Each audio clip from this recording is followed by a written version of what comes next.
Sí quedó porque es esa duda con la biopsia excisional, porque sí, la realidad es que sí es lo que hacemos, una biopsia excisional, pues bueno, la GPC pues así nos los marca, ¿va? Muy bien. Ahora vámonos con hepatoblastoma, ya por último, es el último cáncer que vamos a ver. Hepatoblastoma. Es un tumor hepático maligno muy frecuente, ¿ok? Muy frecuente de la infancia. Pero, no tan frecuente como los tumores del sistema nervioso central y no tan frecuente como los otros, como el neuroblastoma, ¿ok? La incidencia es 1.5 casos por millón. Em, la edad media de presentación pues, son los 18 meses, al igual que el neuro y al igual que el Wilms, ¿ok? Entonces, pues aquí es igual para los tres. Por eso les digo que siempre se los hacen confundirse con estos tres. Em, ligero predominio en hombres y algo muy importante aquí. Aquí sí tengo un factor de riesgo importante a diferencia de Wilms y a diferencia de neuroblastoma. El tumor de Wilms, el hepatoblastoma, yo ya ando cruzando, pero sí todititos los cánceres. No me imagino ustedes. El hepatoblastoma sí tiene un factor de riesgo bien definido, que es que haya sido un prematuro o haya tenido bajo peso al nacer. Entonces, todos los casos clínicos del ENARM de hepatoblastoma te ponen este factor de riesgo. Bebé de pretérmino o bebé de bajo peso al nacer, menor de 1000 gramos, ¿ok? Que hayan usado tratamiento para la infertilidad o un IMC materno alto. Sin embargo, el más establecido para hepatoblastoma es el peso bajo.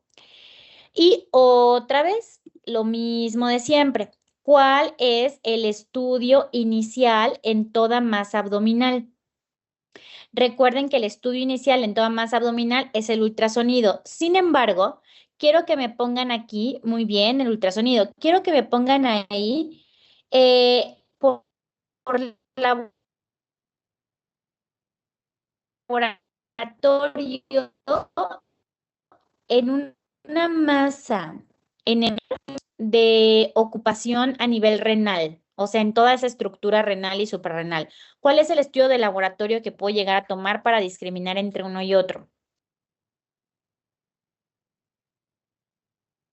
¿Se acuerdan cómo se les llama eso? ¿Cuál es el estudio de laboratorio que tomo? Catecolaminas en orina. Muy bien. Ahora, fíjense bien. Si les pone el caso clínico que tienen un tumor en mi abdomen superior derecho y que el paciente tiene ictericia o red venosa colateral, entonces están obligados a pensar en el hepatoblastoma. Por lo tanto, todos esos pacientes requieren la toma de alfa-fetoproteína. Y aquí cambia la cosa. Aquí cambia la cosa. En hepatoblastoma, tu primer estudio a realizar es la alfa-fetoproteína en sangre, ¿ok?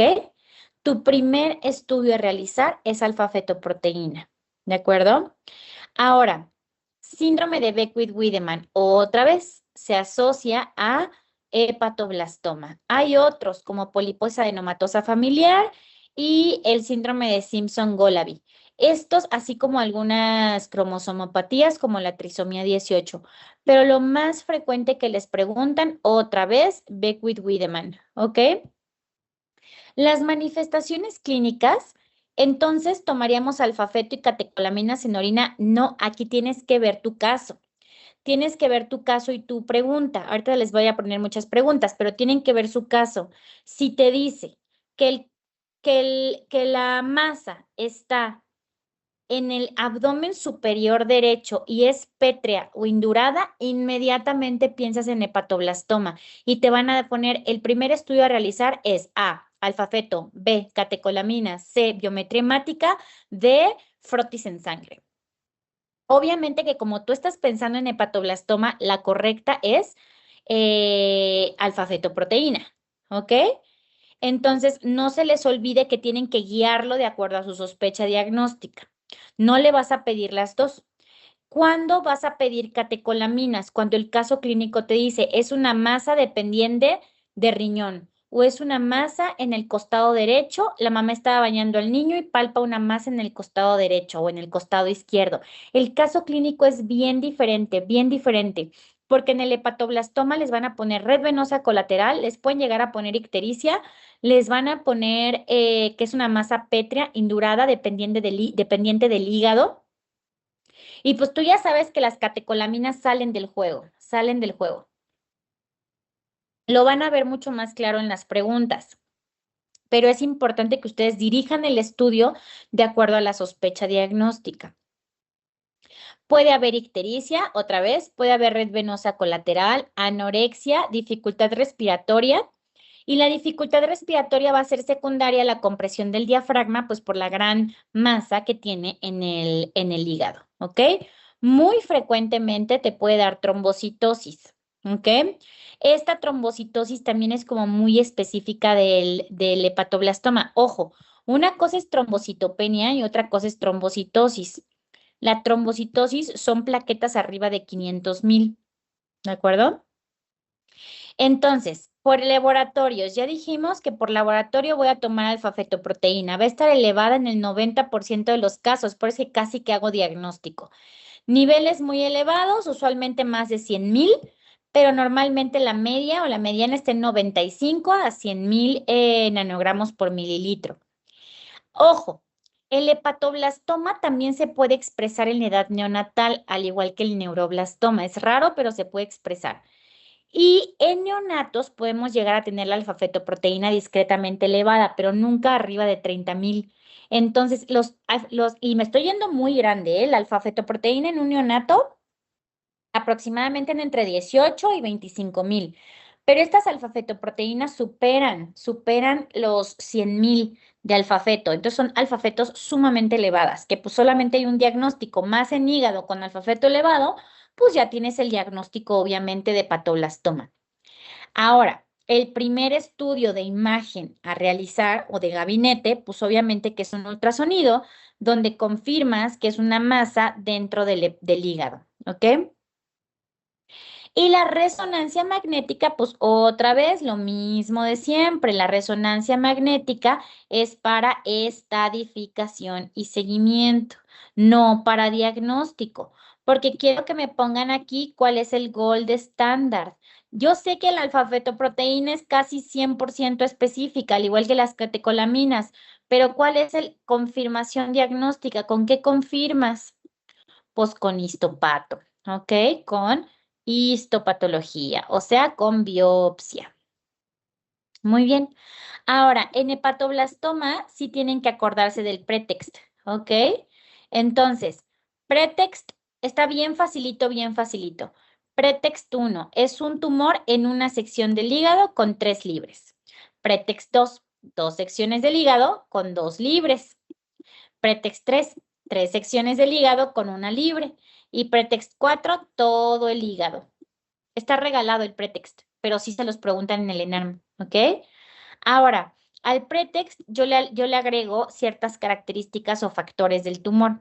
La B es de afectación a las venas hepáticas, la P es que esté en la bifurcación portal, la E es que ya se extiende extrahepático, la F multifocal, la R ruptura del tumor y M metástasis a distancia. No se tienen que aprender esto, pero como que también está muy evidente que a mayor extensión de la enfermedad, pues más riesgo de recidiva y peor pronóstico tiene el paciente, ¿ok?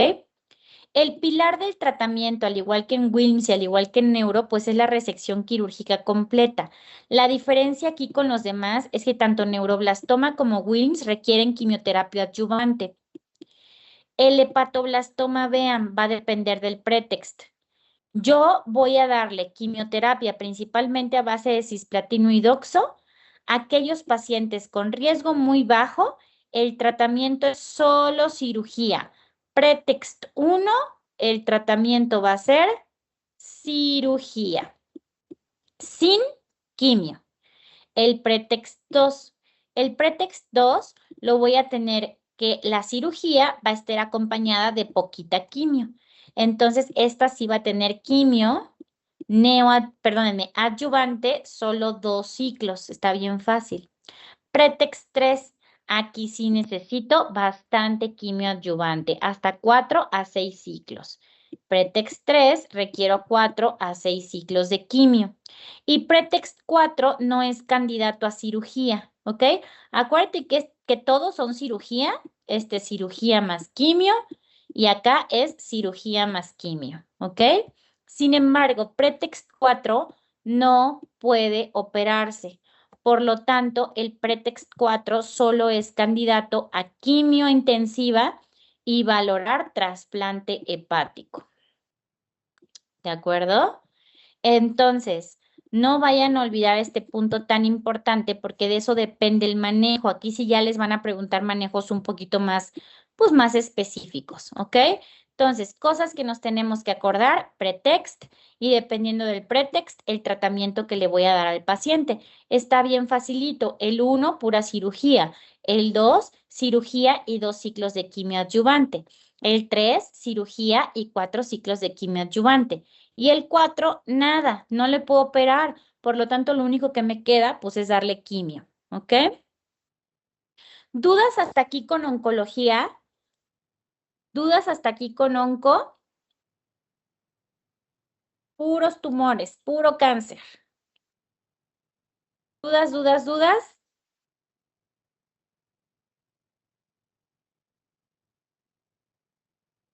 ¿Seguros? ¿Están listos para las preguntas? ¿Están listos y preparados para las preguntas de todo? Bueno, ahí les va, ahí les va. No les voy a soplar, ¿eh? No les voy a soplar. ¿Ya todos se inscribieron? No sé si aquí otra vez tengan que...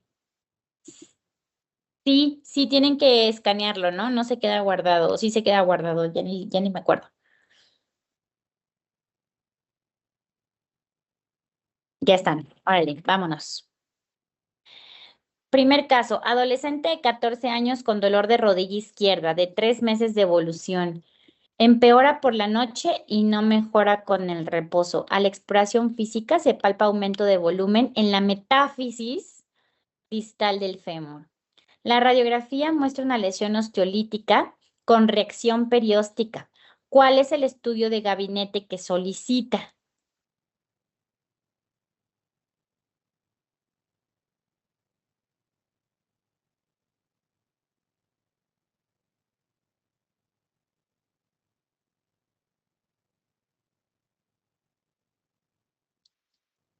La pregunta tiene truco. Muy bien. Fíjense cómo la verdad es que la pregunta les está dando el diagnóstico. Te está diciendo que le tomaron una radiografía al huesito y que se ve una reacción osteolítica, ¿ok? ¿Cuál es el primer estudio que solicita? No le voy a solicitar una de fémur distal izquierdo porque ya se la pidieron. Radiografía muestra lesión osteolítica con reacción perióstica. ¿Qué me falta? Pues fémur distal haciendo la comparativa. Acuérdense que yo les decía, está fea esta pregunta porque pues ya me están diciendo que ya le hicieron una radiografía. La TAC no le voy a hacer y una TAC del fémur distal izquierdo, pues tampoco le voy a hacer porque en todo caso le hago una rezo, ¿ok? Entonces esta pregunta está fea porque realmente es sacada del examen, ¿eh? Realmente, pues la única que medio le queda es una radiografía distal comparativa. TAC del fémur izquierdo, pues la verdad es que TAC del fémur izquierdo, no le tomo porque en todo caso me voy a rezo. Acuérdense que la tomografía en osteosarcoma, ya les di la respuesta, chis. Pero bueno, la tomografía en este tipo de tumor solo se hace para evaluar metástasis. ¿Sale? Muy bien, siguiente pregunta. Se observan lesiones, ahí está. Se observan lesiones osteolíticas con imagen de rayos en sol, en sol. ¿Cuál es el diagnóstico más probable? ¿Qué tumor tiene?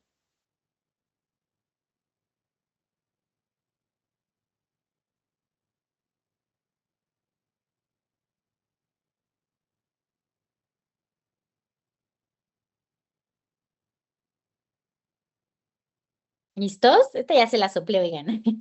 Osteosarcoma. ¿Cuál es el estudio inicial más importante para evaluar la metástasis? También ya se los dije. Ya se los dije. Estudio para evaluar metástasis.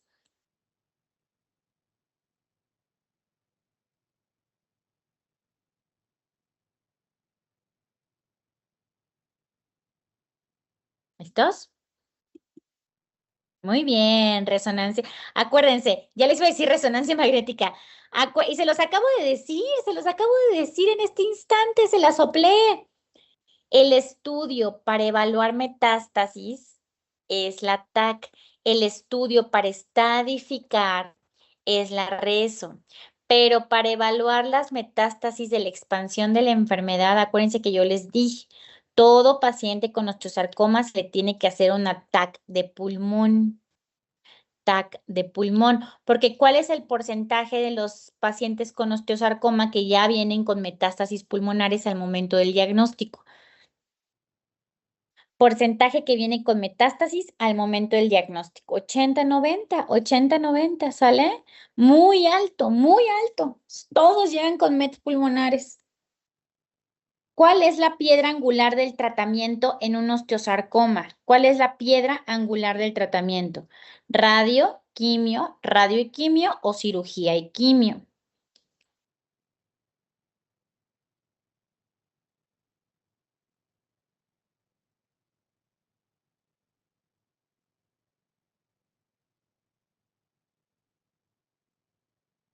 ¿Listos? Eso, cirugía y quimioterapia. Acuérdense que el osteosarcoma no responde a radioterapia. Nada, la radioterapia sale del chat, ¿ok? La radioterapia no juega en osteosarcoma. Niño de 10 años con dolor óseo en diáfisis de fémur, fiebre y leucocitosis. Radiografía muestra triángulo de Codman con una lesión en capas de cebolla. ¿Cuál es el diagnóstico más probable?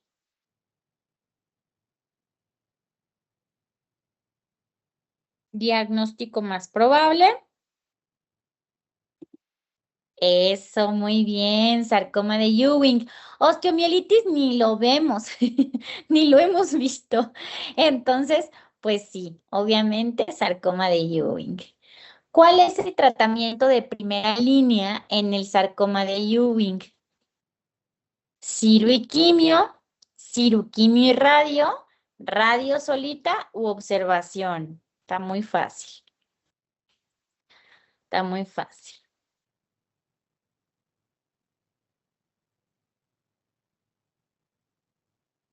¿Listos? Muy bien, dudas, ¿eh? Dudas.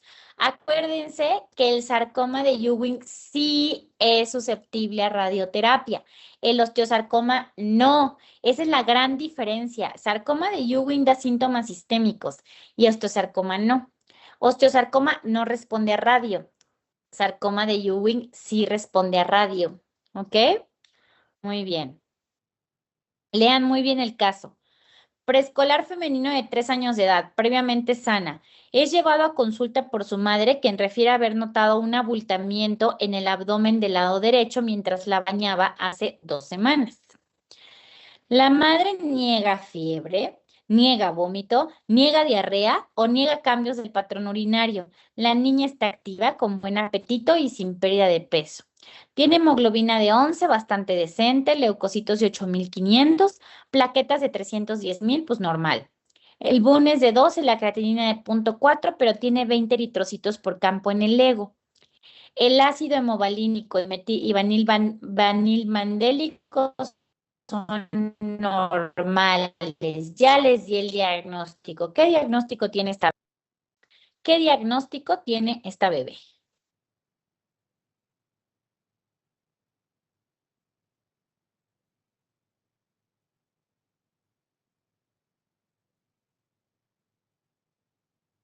¿Estos? Muy bien, tumor de Wilms. Algunos se confundieron con neuroblastoma, pero yo creo que los que se confundieron con neuroblastoma, ya la cosa está grave, ¿ok? Porque les puse que el ácido, las catecolaminas en orina están negativas. Pero fíjense, aunque yo no les hubiera puesto que las catecolaminas en orina están normales, el simple hecho de que diga que es una niña de 3 años y de que la mamá le siente un abultamiento y niega todos los síntomas sabidos y por haber, inmediatamente, ¿sabes? Aunque no te den nada de laboratorio, sabes que estás ante un caso de un tumor de Wilms. ¿Ok? Muy bien. ¿Cuál es la diferencia clínica clave entre un Wilms y un neuroblastoma?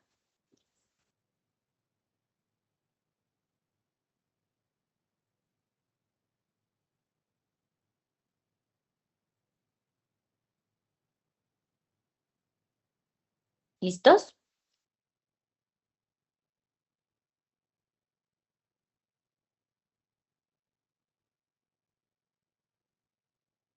Mm, mm, me quiero morir un poco. Oigan, otra vez, ¿dónde andan? Atención. El neuroblastoma tiene catecolaminas elevadas. Esa es la razón clave de este caso. Te dice que las catecolaminas son normales. Las catecolaminas no se elevan en neuroblastoma. Perdónenme, las catecolaminas se elevan en neuroblastoma. Esa es la razón del neuroblastoma, es la clave. Esta bebé otra vez te dice que todo está normal, entonces pues no puede ser un neuroblastoma, ¿ok? ¿Queda claro ese punto? No me asusten. Bueno, la gran mayoría bien, la gran mayoría bien. Ok, ¿cuál es el abordaje quirúrgico inicial recomendado en un tumor de Wilms? Justo esto va un poquito a la acotación que hizo Carlita, creo. Mm, sí, justo Carlita.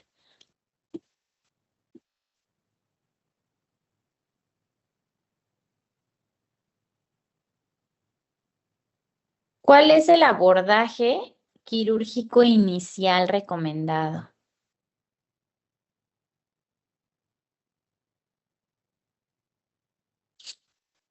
¿Ok? ¿Dudas?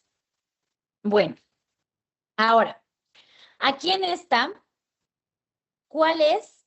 ¿Por qué es que se confundieron? O sea, la gran mayoría bien, pero ¿por qué se confundieron? ¿Por qué la mitad la tuvo mal? Porque viene con, no se las puedo poner tan regaladas. Dice, biopsia percutánea, pero ¿por qué seguida de quimio neoadyuvante?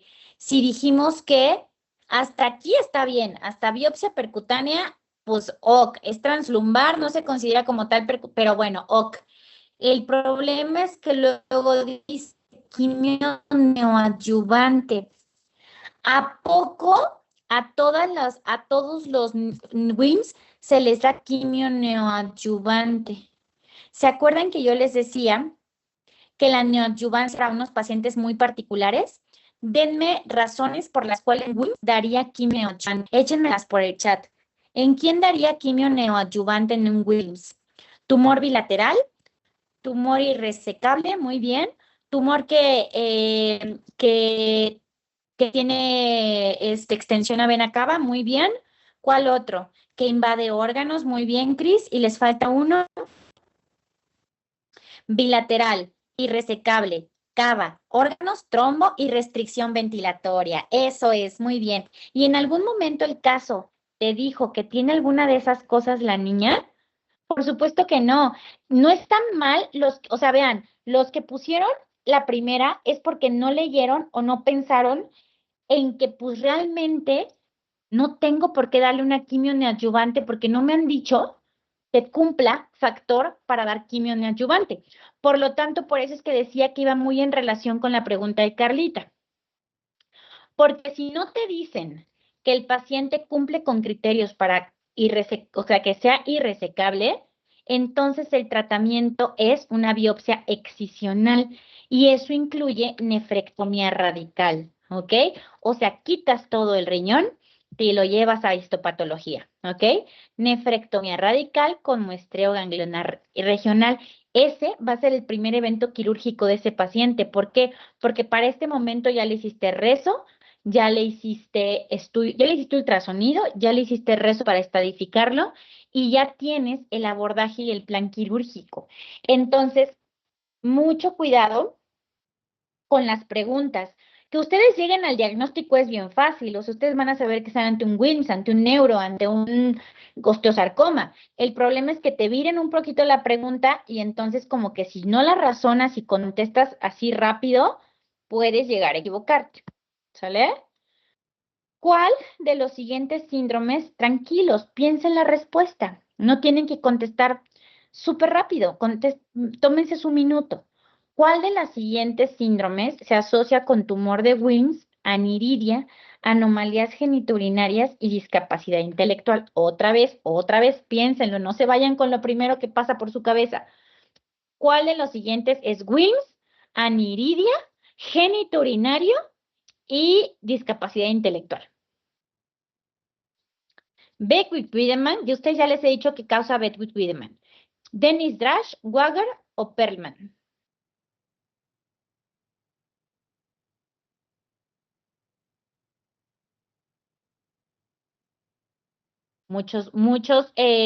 Casi todos se fueron con el síndrome que les he estado diciendo una y otra vez, que es Beckwith-Wiedemann. Pero ¿qué creen? Que díganme, ustedes, díganme cuáles son los datos del Beckwith-Wiedemann. Que les he dicho, que ahorita también se los mencioné. ¿Cuáles son los datos del Beckwith-Wiedemann? Hernia, muy bien. ¿Qué otro? Macroglosia, ¿qué otro? Hay uno de la pared abdominal que no es hernia. Muy grave, por cierto, de la pared abdominal de un neonato. Empieza con O. Onfalocele. ¿Qué otro? Uno muy importante que se ve a simple vista. Un lado lo tienen más grande que el otro. ¿Cómo se le llama eso? Hemi,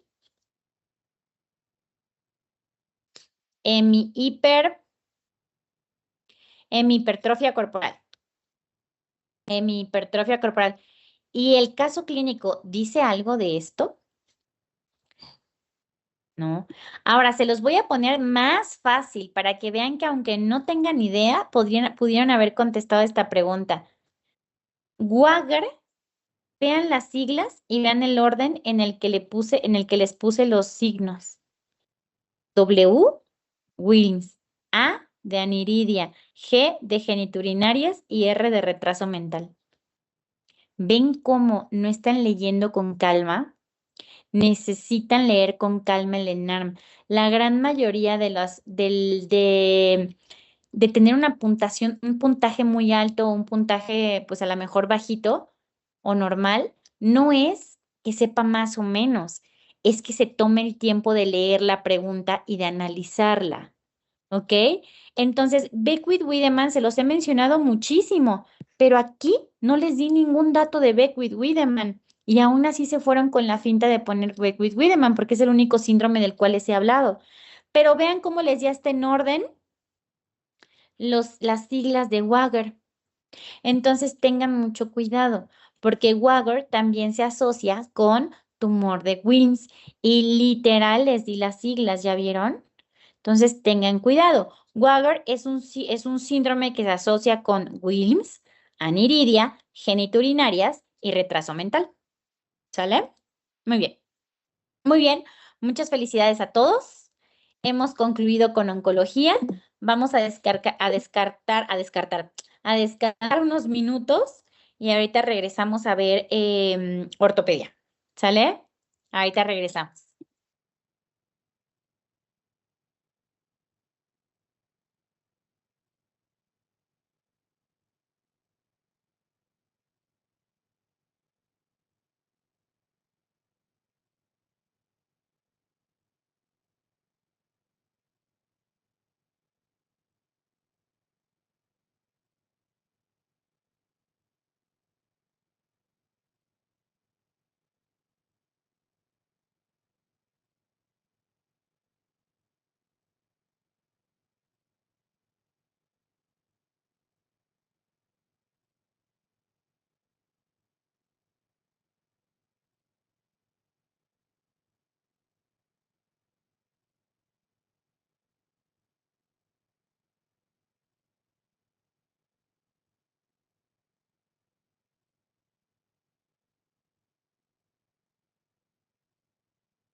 ¿Listos? ¿Ya despejaron un poco su mente de este proceso oncológico?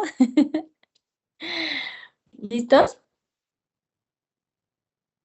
Oigan, estuvo potente, ¿verdad? ¿Cómo se sienten? ¿Bien?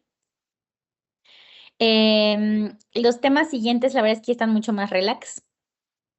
Ortopedia y nefrouro. Es poquito está facilito. Pero, ¿se sienten seguros en onco? Si sienten que nos falta reforzar algún tema, los vi con muchas dudas en las preguntas. No les hice preguntas tan fáciles, la verdad es que sí les hice preguntas como que más rebuscadillas. Pero, pero bueno, nada más quiero saber si les quedó alguna duda o quisieran que reforzáramos algún punto en particular. Un examen hoy sale bien. ¿Por qué? Ah, bueno, eso sí, ¿eh? Pero miren, la ventaja es que si acaso les van a hacer, pues, ¿qué? 2, 3 preguntitas. La verdad es que no les van a hacer tantísimas preguntas. LMA y LLA es de mato. Em, si bien no está como tal en la programación, sí me gustaría dárselos, ¿ok? Sí me gustaría darles LMA. Si bien lo van a ver en hemato, no sé si ya lo vieron en hemato. ¿Vieron en hemato? ¿Ya vieron hemato? ¿Sí? ¿Y vieron los temas, Leo? ¿Sí? ¿Les late si nos da tiempo, vemos un resumen? ¿Hacemos un resumen?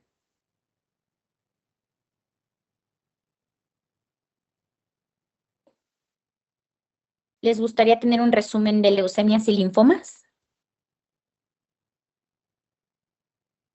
¿Sí? Bueno, órale, me parece muy bien. Es que la verdad es que si algo les preguntan de onco, sí, bueno, en el intensivo vemos, eso es en lo que más me dedico a leucemias en el intensivo. Y esto, lo de onco, lo vemos muy, muy rapidito. Pero la verdad es que sí me gustaría que pudiéramos hacer un resumen. ¿Qué les parece?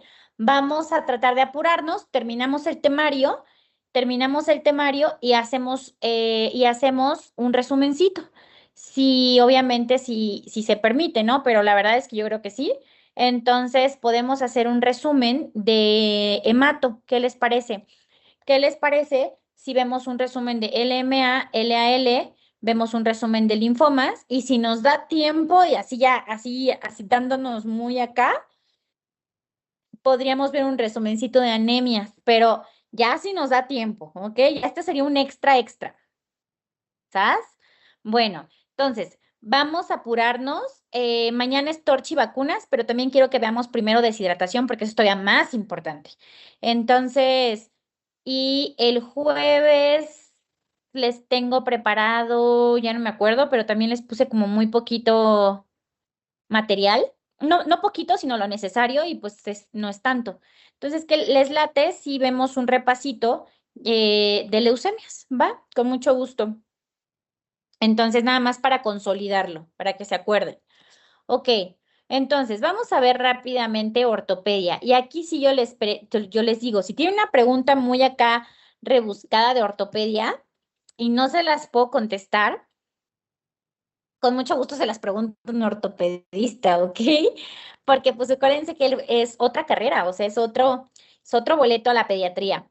Sin embargo, pues obviamente que en pediatría vemos muchísimo de ortopedia, muchísimo. Es algo muy frecuente. Y la verdad es que los temas están bien facilitos. Vamos a empezar por el más común de todos, que es pie equinovaro. Pie equinovaro es una deformidad congénita del piecito muy frecuente, ¿sale? Y es una mala alineación del complejo calcáneo astrágalo escafoideo, es decir, de la parte distal del piecito y de los huesos de la pierna y de los huesos del pie. Mucho más frecuente en hombres, ¿ok? Y quiero que se aprendan lo que significa cada cosa. No sé si este tema también lo vieron en ortopedia, no sé si ya vieron ortopedia, oigan. ¿Vieron ortopedia? ¿Y ya lo vieron? Ok, entonces, pues otra vez, pues un repaso no nos viene mal a nadie.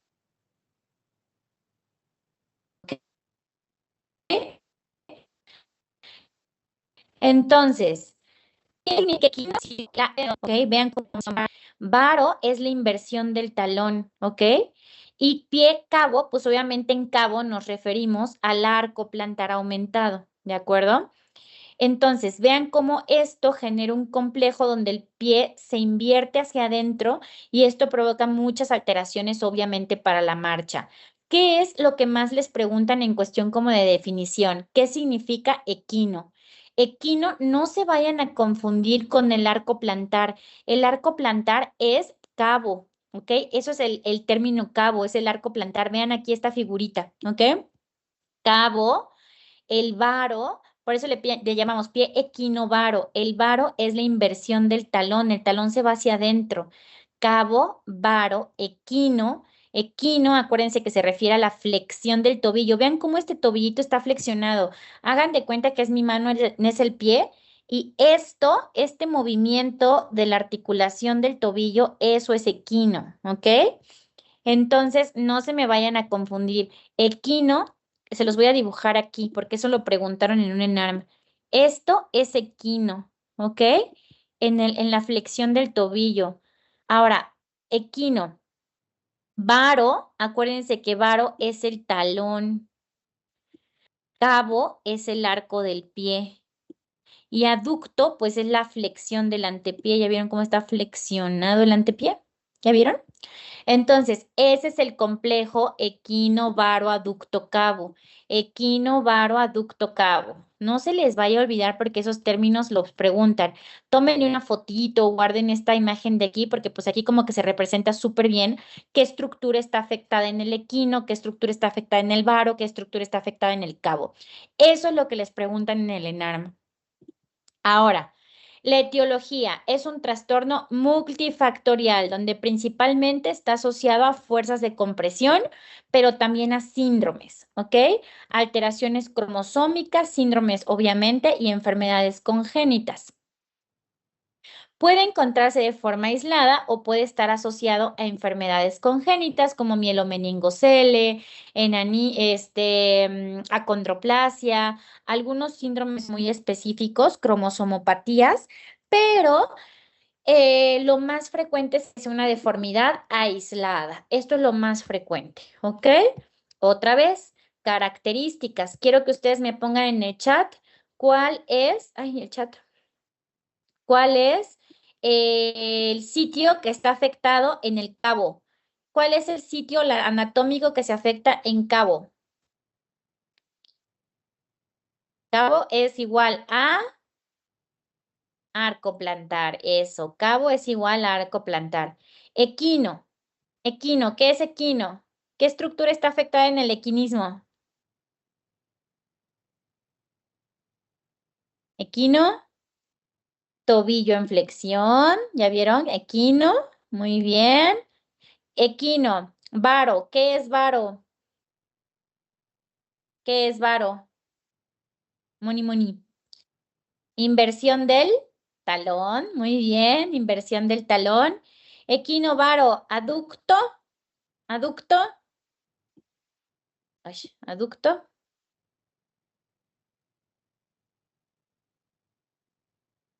Inversión del antepié o flexión del antepié. Muy bien, muy bien. No se les vaya a olvidar, ¿ok? Ahora, el diagnóstico clínico. No necesito 200 radiografías. Las radiografías son para poder eh, ver los ángulos específicos de las alteraciones y poder evaluar la rutina y poder evaluar como el tratamiento que le voy a dar, ¿ok? El tratamiento es lograr la funcionalidad del pie. Esto está así de específico en la guía de práctica clínica. Es lograr que el pie sea funcional y que la marcha sea funcional, ¿ok? Ahora, el tratamiento va a depender, el tratamiento temprano es en la primera semana de vida. La manipulación seriada va a ser en las semanas posteriores al inicio de los yesos. Y el último tratamiento que puedo llegar a ofrecer es la tenotomía del tendón de Aquiles. Entonces, el tratamiento para pie equinovaro aducto cabo se llama método de Ponseti. Y aquí viene muy específico en la GPC. En el primer mes, los yesos se inician y se cambian cada semana. En el segundo mes, cada 2 semanas. Y en el tercer mes solo se cambian una vez, con la finalidad de que si para el tercer mes no tienes corrección, el tratamiento entonces es cirugía. ¿Y cuál es la cirugía? Tenotomía del tendón de Aquiles, ¿ok? Otra cosa que preguntan, ¿qué es lo primero que se corrige con el método de Ponseti? Lo primero que se corrige es el cabo. ¿Y qué dijimos que era el cabo? ¿Alguien me recuerda que ya no recuerdo qué dijimos que era el cabo? Eso. ¿El cabo qué es? Ah, no, nadie lo ha puesto. ¿Qué es el cabo? Arco plantar. Entonces, lo primero que se corrige es el cabo, ¿ok? Después se corrige la aducción, después se corrige la supinación del retropié y lo último que se corrige es el equino, ¿ok? Si ustedes lo hacen por, ¿cómo se llama esto? Por acrónimo o por siglas, acuérdense que las siglas de esto es PVAC, pie, equino, varo, aducto, cabo, ¿ok? Lo primero que se corrige es el cabo y lo último que se corrige es el equino. Entonces, esta es como una mnemotecnia que a mí me ayuda. Los últimos serán los primeros. Entonces, el cabo es lo primero que se corrige y el equino es lo segundo que se corrige, es lo último que se corrige, perdónenme. Entonces, esa es otra pregunta del ENAN. ¿Cuál es lo primero que se corrige en un pie equino, en un método de Ponseti? Lo primero que se corrige es el cabo y lo último que se corrige es el equino. ¿Ok? Ahora, acuérdense que también les llevan a preguntar lo de los yesos seriados, cada cuánto haces los cambios y qué pasa si al tercer mes no ves mejoría, pues tenotomía del tendón de Aquiles. Una vez que terminas con el método de Ponseti, el niño tiene que estar con una ortesis tipo Dennis Brown y esta ortesis se utiliza al menos por 4 o 5 años por la noche para evitar recidivas o para evitar que el bebé regrese a la posición original. Recuerden que esto tiene memoria, entonces el bebé debe de dormir la ortesis de Dennis Brown al menos durante 3, 4 o hasta 5 años, ¿ok? Durante los primeros 3 meses post colocación de los yesos se usa todo el santo día y luego únicamente por las noches durante muchísimo tiempo. Aquí sería preguntarle a un ortopedista si en verdad en la vida real lo deja tanto tiempo. ¿Y qué les dijeron a ustedes? Esto es lo que nos dice la guía de práctica clínica y por lo que vemos habitualmente a los pacientes en seguimiento, ¿no?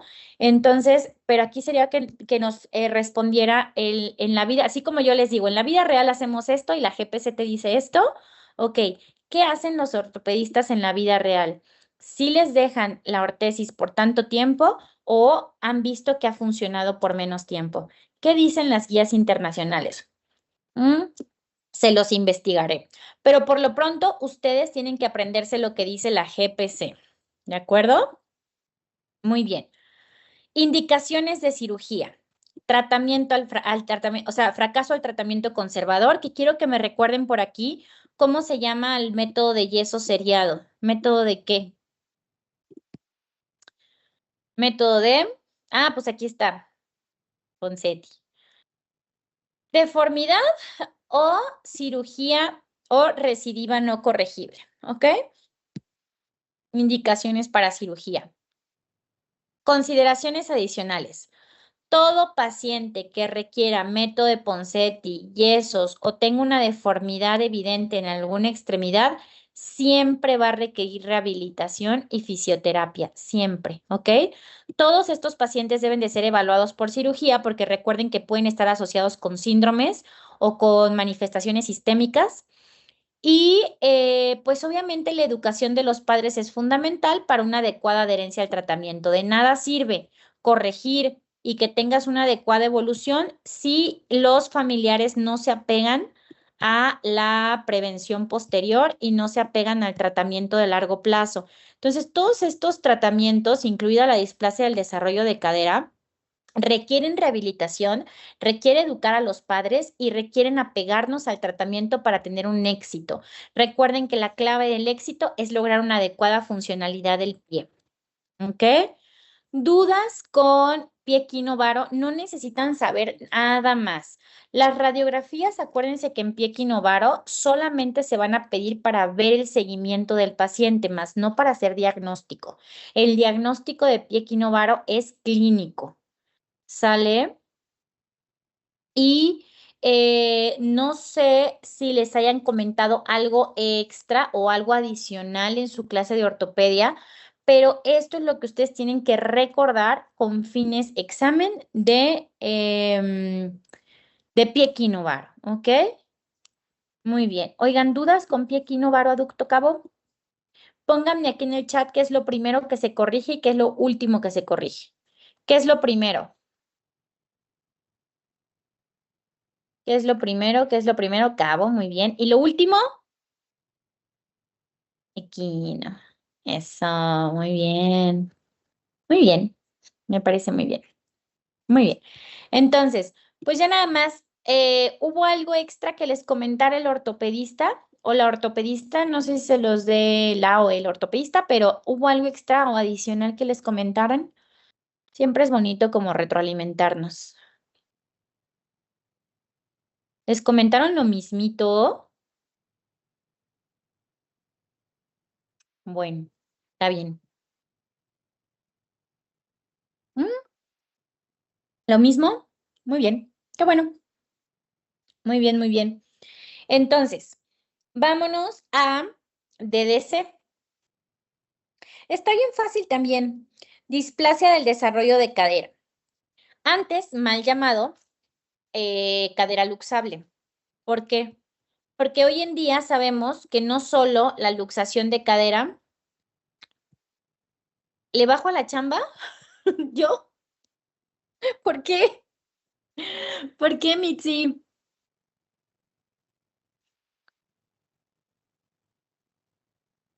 No entendí. Bueno, sigamos. Ah, el ortopedista y yo, ¿es algo personal? Porque sí, sí le quiero bajar. Sí le quiero bajar. Ah, el ortopedista. No, hombre, zafo, zafo, zafo, zafísimo. No, no, no, olvídate. Oigan, es una muy buena especialidad, ortopedia. Es una muy buena especialidad. No lo hubiera podido hacer nunca en la vida, pero, pero considérenlo, considérenlo, les va muy bien. Buen billullo. ¿Quién va para ortopedia? Se la llevan bien a gusto, oigan.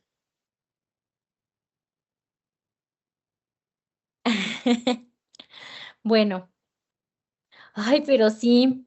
Regresando al comentario de Mitzi,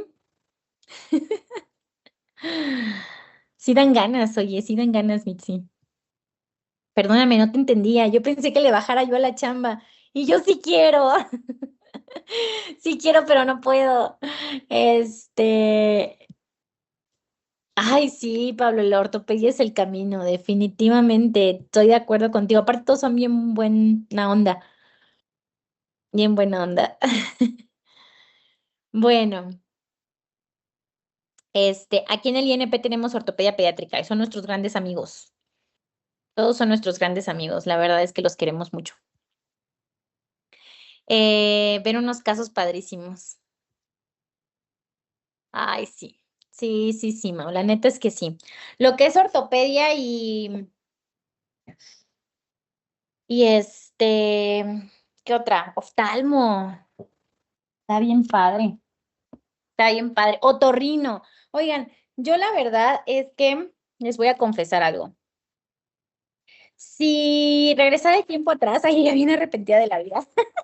No, pero la verdad es que te cambia mucho la perspectiva cuando ya vas creciendo y eres adulto.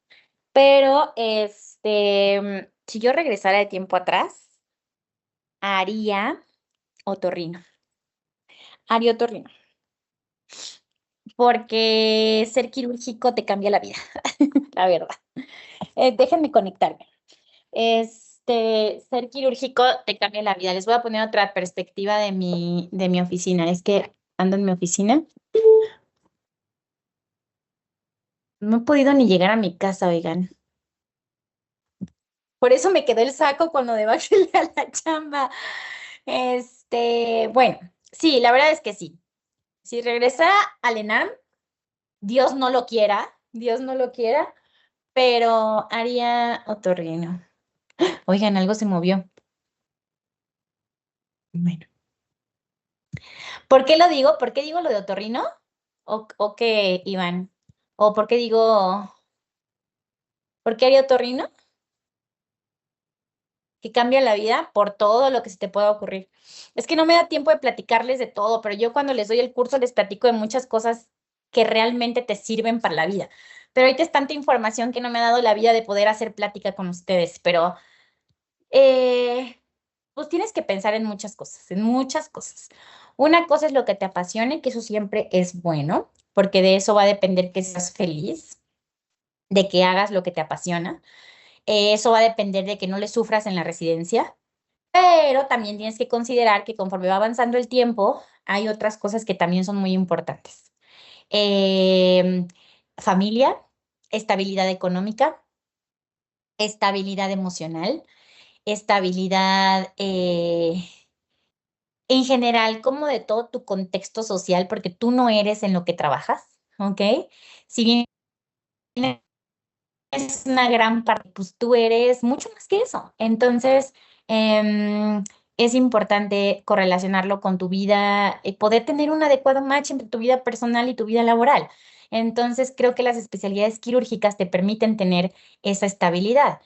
Yo soy 100% clínica, pero pues si lo veo en comparativa, yo lo que puedo trabajar muchísimo, muchísimo, muchísimo en un mes, pues los quirúrgicos se lo echan en 2 cirugías, ¿verdad? En 2 cirugías. Entonces, pues hay que pensar, ¿ok? Hay que pensar qué es lo mejor para nuestra vida. Soy muy feliz. eh, no, no es cierto. Pero, la verdad es que sí, sí me hubiera gustado, sí me hubiera gustado. Se pone a llorar. Bueno, no, sí me hubiera gustado, la verdad. Está muy padre. Aparte, ¿saben qué? Otorrino y oftalmo te dan como esta posibilidad de llevarte una vida bien chida, ¿no? Yo siento que sí. Pero, pues también no a todo el mundo le gustan los mocos y los ojos. Eso también es importante. No solo es, hay quienes me digan, yo soy feliz siendo internista. Está muy bien. La verdad es que la medicina, la pediatría es como una medicina interna. Ajá, ya sé. La pediatría es una medicina interna. No, la pediatría te va muy bien, la verdad, también te va muy bien en la priva. Pero nada como una especialidad quirúrgica, siento yo, el dinero. A ver, estamos hablando de dinero, ¿eh? Estamos hablando de dineros. Hola, otorrino, en donde me acepten. Sí. Sí, oigan, piénsenlo bien. Ortopedia, ¿por qué no ortopedia? A ver, a los que les guste ortopedia, denle ortopedia, ¿eh? Sí, ¿no? Yo digo que sí existen internistas felices.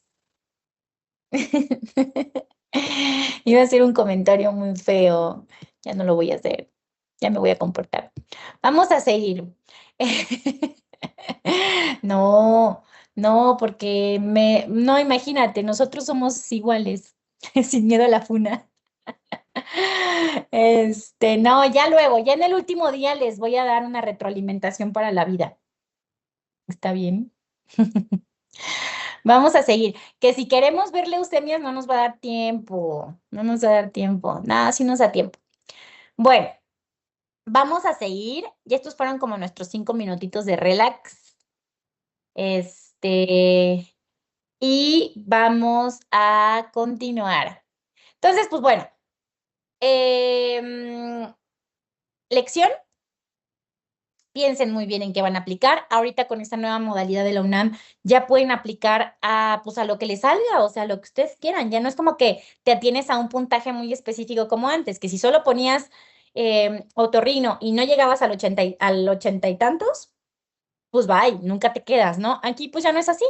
Entonces piensen muy bien que van a querer dentro de 10 años. Es muy difícil para ustedes generar metas a largo plazo, pero tienen que pensar qué quieren para 10 años. Y otra cosa, todas las que somos mujeres tenemos que pensar qué vamos a querer siendo mamás, porque es sumamente difícil. No hay reto más cabrón que el de la maternidad y ser mamá trabajadora.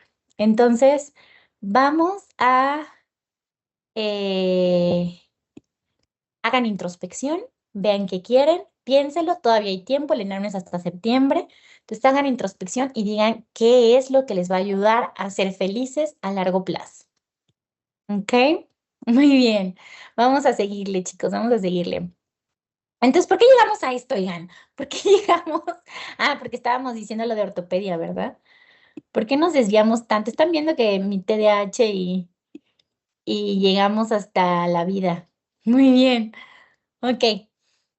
Todos al INP, órale, me parece muy bien. El sábado aquí los recibo. Aquí está el módulo de cafés. Miren, les voy a enseñar. Ahí está, ¿ya lo vieron? Y esto es todo lo que tengo que resolver. Este, entonces, pues bueno, aquí los esperamos. Con mucho gusto, con mucho gusto, con mucho placer. Bueno, muy bien, vamos a seguir.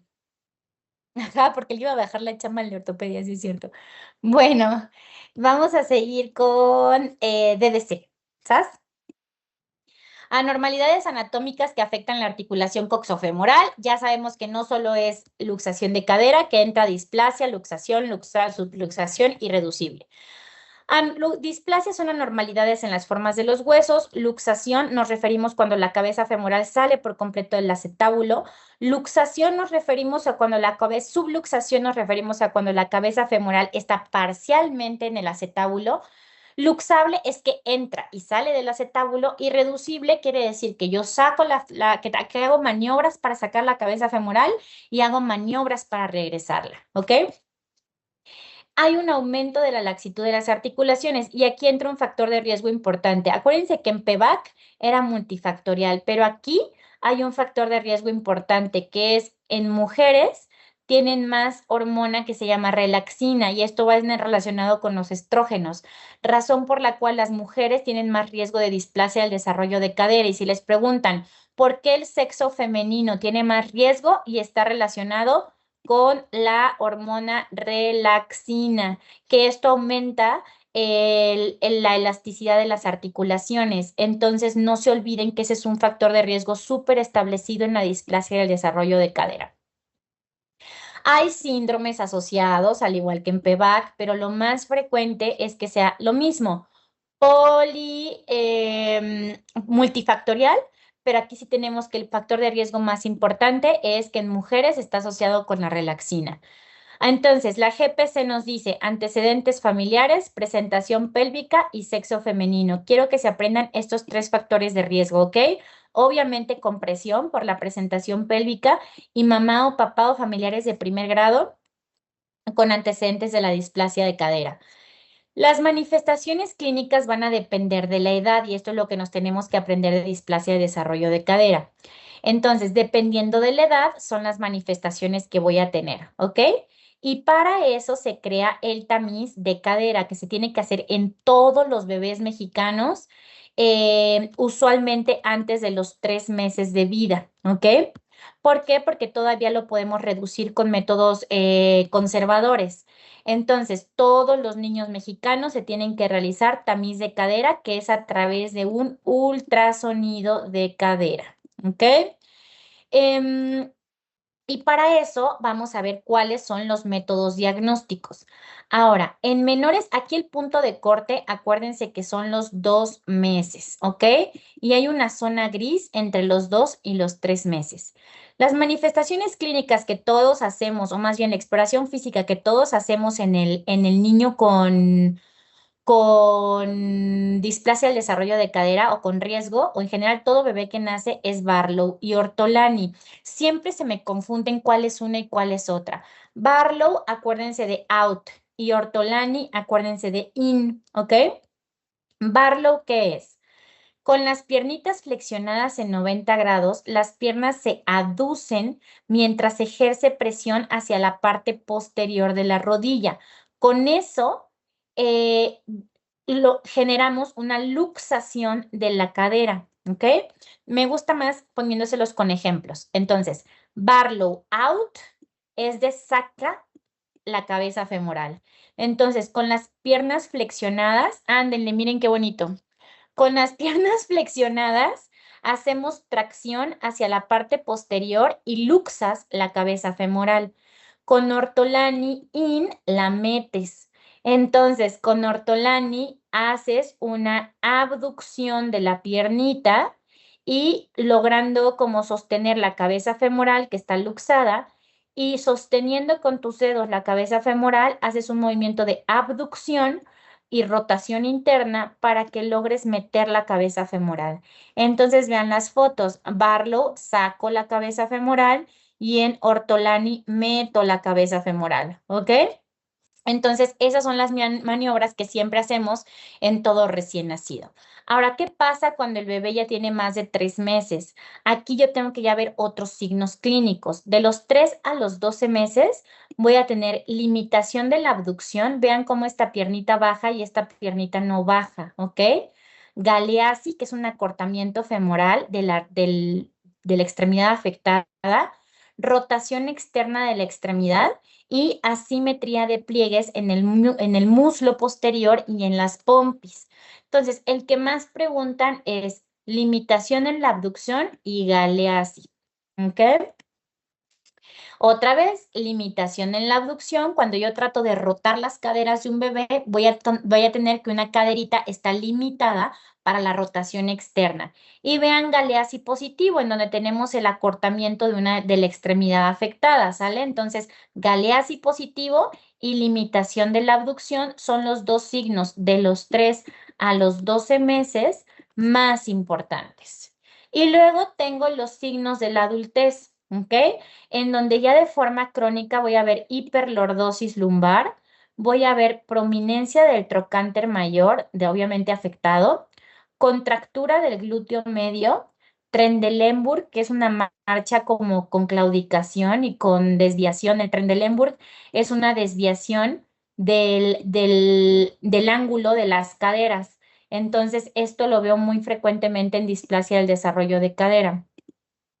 Y otro dato que voy a llegar a observar, pues es lo mismo, acortamiento del miembro durante la marcha. ¿Cuál es lo que más preguntan en mayores de 12 meses?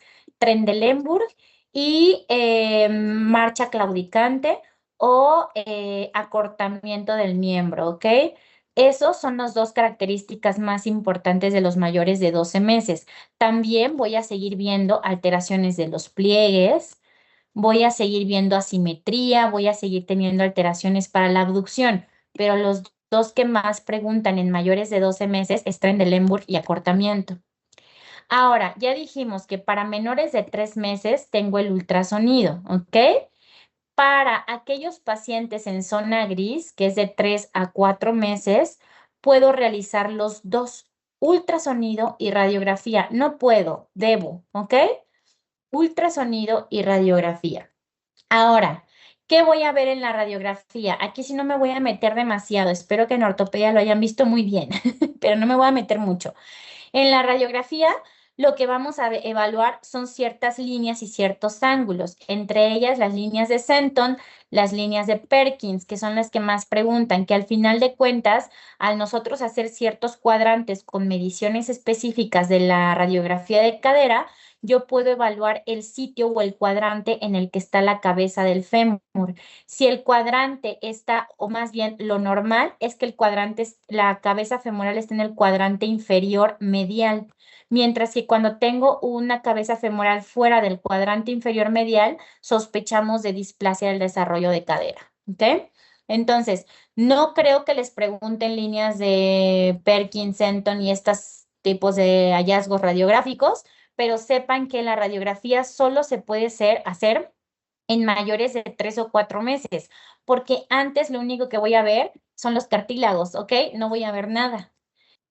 Entonces, existen otras como la tríada de Putti, que es el desalojamiento lateral y proximal de la cabeza de fémur, que es lo mismo que veíamos, hipoplasia del núcleo de osificación de la cabeza femoral y displasia del techo del acetábulo. Esto sí está muy específico para ortopedistas, pero no creo que se los vayan a preguntar. Sin embargo, bueno, es importante recordarlo, ¿ok? ¿Qué sí les van a preguntar? ¿Cómo hago el diagnóstico? Y muy importante, ¿cuándo hago ultrasonido y cuándo hago radiografías? ¿Ok? ¿Qué otra cosa les van a preguntar en displasia del desarrollo de cadera? ¿Cómo trato una u otra dependiendo de la edad? ¿Ok? La gran mayoría resuelven los primeros 45 días de vida. Sin embargo, en los bebés de menos de 6 meses de edad, el tratamiento debe de ser con el arnés de Pavlik. ¿Qué pasa? Que muchos doctores siguen aconsejando que el doble pañal, que meter al bebé en un canguro, que traerlo todo el tiempo como con las piernas en abducción, y eso lo único que hace es retrasar el tratamiento oportuno y entonces el paciente se queda a tratamientos posteriores que es mucho más riesgoso y con más riesgo y con más índice de que tengan que llegar a un tratamiento quirúrgico. Ahora, el tratamiento para bebecitos menores de 6 meses es el arnés de Pavlik, no hay más. Tienen que estar con su arnés de Pavlik, ¿ok? Esto les preguntan, complicaciones del arnés de Pavlik. La más frecuente o la que más preguntan es necrosis avascular de la cabeza femoral. Como es una compresión continua sobre la cabeza femoral dentro del acetábulo, puede llegar a necrosarse y eso pues es tratamiento quirúrgico, ¿ok? La segunda complicación es una lesión del nervio femoral, pero lo más frecuente, necrosis avascular de la cabeza femoral. Ahora, de los 6 meses a los 2 años ya entra